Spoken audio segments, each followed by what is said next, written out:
दिनांक 7 आणि 8 फेब्रुवारी रोजी एल्गार मराठी गझल संमेलन अमरावती येथे संत ज्ञानेश्वर सांस्कृतिक भवन येथे आयोजित करण्यात आले आहे। या संमेलनात महाराष्ट्रातील 150हून अधिक मराठी गझलकारांची उपस्थिती असणार आहे। प्रसिद्ध कवी व गझलकार वैभव जोशी हे या संमेलनाचे संमेलनाध्यक्ष असून उद्घाटक म्हणून मुंबईचे डॉक्टर राम पंडित हे असणार आहेत।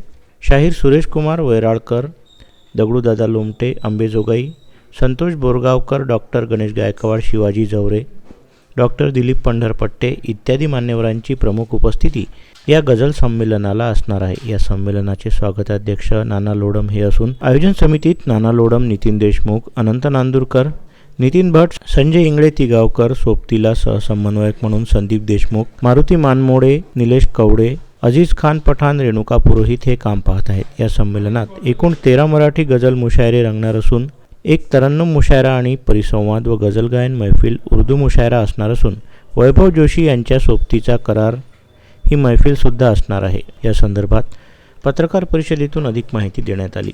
नमस्कार, मी नाना लोडम, अमरावती।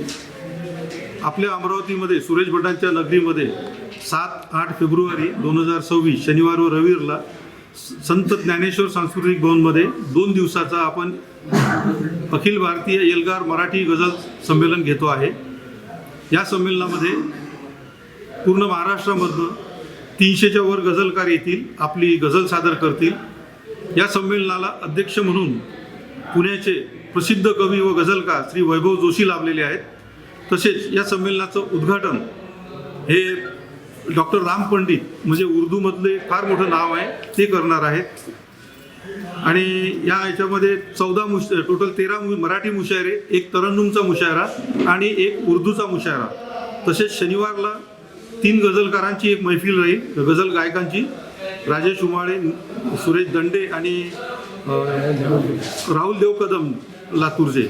आणि रविवारला रात्री 9 वाजता जो गाजलेला कार्यक्रम अमरावतीकरांच्या पसंतीला उतरलेला सोबतीचा करार, वैभव जोशी, आशिष मुजुमदार व दत्तप्रसाद रानडे यांचा सोबतीचा करार हा कार्यक्रम सादर होईल।